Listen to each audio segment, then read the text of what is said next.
Anda telah mengunduh podcast yang dipaparkan oleh Pendeta Dr. Erastus Sabdono ini dari truth.id/voice. Selamat mendengarkan podcast ini. Shalom saudara, salam sejahtera. Kebenaran hari ini berjudul Karakter Kristus. Saudaraku, betapa beruntungnya kita menjadi orang percaya yang memiliki meterai Roh Kudus. Sebab Roh Kudus menuntun kita kepada seluruh kebenaran. Artinya Roh Kudus membuat kita menemukan diri kita sendiri dan bagaimana harus bersikap terhadap Tuhan, ya, terhadap manusia di sekitar kita, terhadap lingkungan alam di sekitar kita. Tentu dengan ketepatan yang sesuai dengan kehendak Allah. Roh Kudus yang akan menolong kita untuk itu. Untuk mencapai kehidupan sebagai anak-anak Allah yang memiliki kepribadian agung dan karakter yang mulia ini, seseorang harus terus belajar melalui proses panjang. Di sini tidak cukup seseorang mendengar khotbah, mengikuti seminar atau ceramah, atau membaca buku. Tetapi yang dibutuhkan mentor melalui ceramah, khotbah, atau seminar buku. Tentu mentor yang benar-benar telah berjalan dengan Tuhan. Ya, akhirnya setiap individu yang memang unik dan tidak ada duanya harus memiliki perjumpaan dengan Tuhan setiap hari secara pribadi. Itu sifatnya confidential, saudara, pribadi dan rahasia. Dan inilah seharusnya dialami setiap orang percaya. Saudaraku, banyak orang Kristen merasa cukup hanya dengan mendengar khotbah, membaca buku rohani, mengikuti seminar mengenai karakter building, bahkan mungkin mengikuti pembinaan berseri mengenai karakter building selama beberapa bulan, lalu merasa bahwa dia sudah memiliki karakter yang baik. Saudaraku, tidak mungkin. Hal itu tidak cukup. Sebab untuk menemukan diri kita menjadi manusia yang sesuai dengan rancangan Allah, yang berkarakter seperti yang Bapa inginkan, itu membutuhkan waktu sepanjang perjalanan hidup kita. Apakah itu umur 50 tahun, 60 tahun, 70 tahun, 80 tahun, atau bisa lebih. Yang nantinya pada akhirnya kita bisa menutup mata, kita telah mencapai satu bentuk kepribadian dan karakter yang Allah inginkan, yang Allah ingin wujudkan, atau Allah ingin hal itu terwujud di dalam hidup kita. Itulah orisinilnya. Jadi sebenarnya begitu seorang anak manusia lahir, Allah sudah memiliki rancangan bagi anak itu, bagi anak manusia itu. Sebagai umat pilihan, kita harus mempersoalkan menjadi manusia seperti apa. Dan Allah sudah membuat rancangan itu, ada blueprintnya, ada cetak birunya. Kita harus bergumul untuk menemukan cetak biru atau blueprint itu, dan tentu mewujudkannya. Harus menjadi manusia seperti apakah aku ini menurut Tuhan.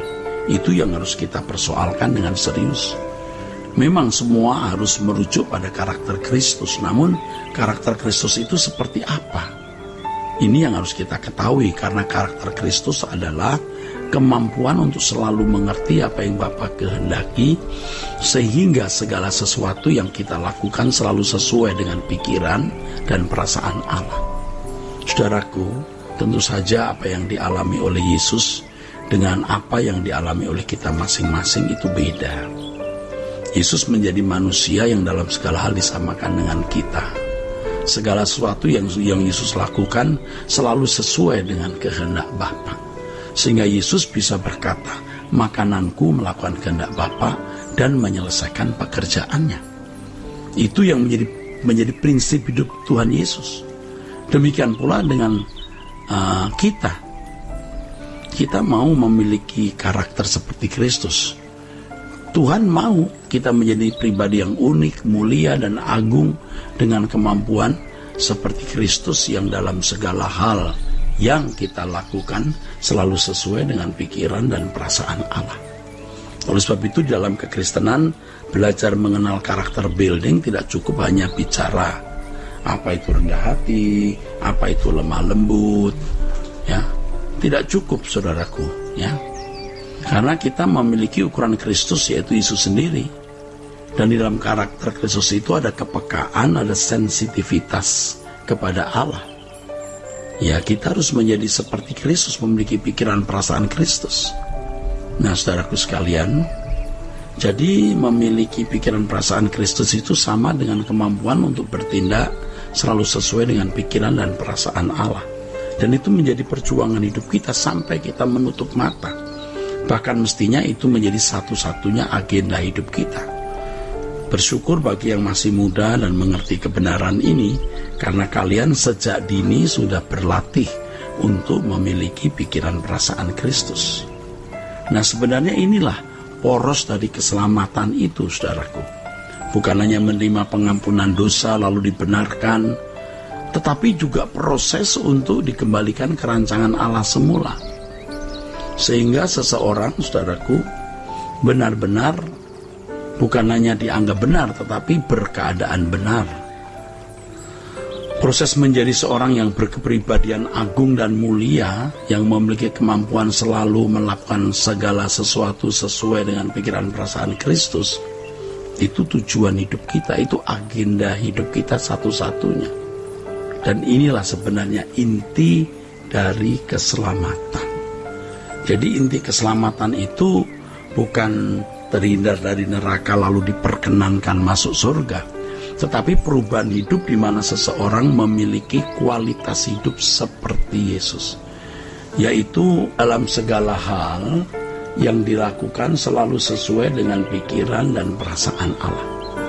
Jadi saudaraku, karakter building itu bukan hanya dipelajari dalam 1-2 bulan, saudara, tidak bisa ya, atau dalam paket-paket tertentu, saudaraku, melainkan di sepanjang umur hidup kita. Karena kita adalah orang-orang yang benar-benar diproses terus menjadi murid dan tidak pernah berhenti sampai kita menutup mata, sampai kita dipanggil pulang ke surga. Dan tentu saja ketika kita menutup mata, kita dipanggil pulang ke rumah Bapa, kita sudah menemukan potret wajah hidup kita sesuai dengan rancangan Allah atas hidup kita masing-masing, saudara. Ya, makanya harus ingat bahwa ketika kita lahir di bumi ini, Allah sudah memiliki rancangan yang tidak sama dengan siapapun, unik. Kita mau menjadi manusia macam apa? Ya, Tuhan mau menjadikan kita unik dengan kepribadian yang unik, tapi berkarakter seperti Kristus, yaitu mampu melakukan segala sesuatu sesuai dengan pikiran dan perasaan Allah. Nah, di sini kita bisa mengalami seperti yang dialami oleh Yesus, ya, atau bersatu seperti yang dimiliki oleh Yesus, saudaraku, sebagai anak-anak Allah. Kalau Yesus menjadi Tuhan bagi kemuliaan Allah Bapa, dia juga adalah anak Allah. Kita juga menjadi manusia anak-anak Allah untuk kemuliaan Allah Bapa. Jadi kita hidup ini, eksis ini untuk kemuliaan Allah Bapa, bukan untuk siapa-siapa. Dan inilah harta kekal yang dapat kita miliki di dalam keabadian. Ini yang tidak bisa diambil oleh siapapun dari hidup kita.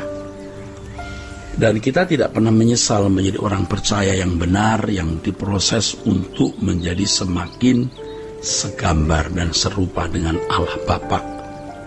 Ya, kalau kita makin dibentuk menjadi segambar serupa dengan Allah Bapa, kita menjadi kemuliaan bagi Allah.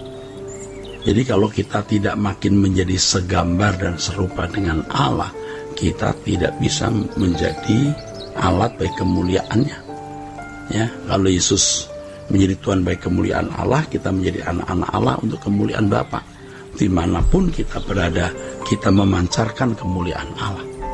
Oleh sebab itu, bagian kita adalah menyelesaikan karakter yang belum seperti Kristus. Sebelum kita meninggal dunia, kita harus sudah selesai. Kita harus selesai sebelum kita selesai atau sebelum kita meninggal dunia. Kiranya kebenaran hari ini memberkati saudara-saudara sekalian. Sola Gracia.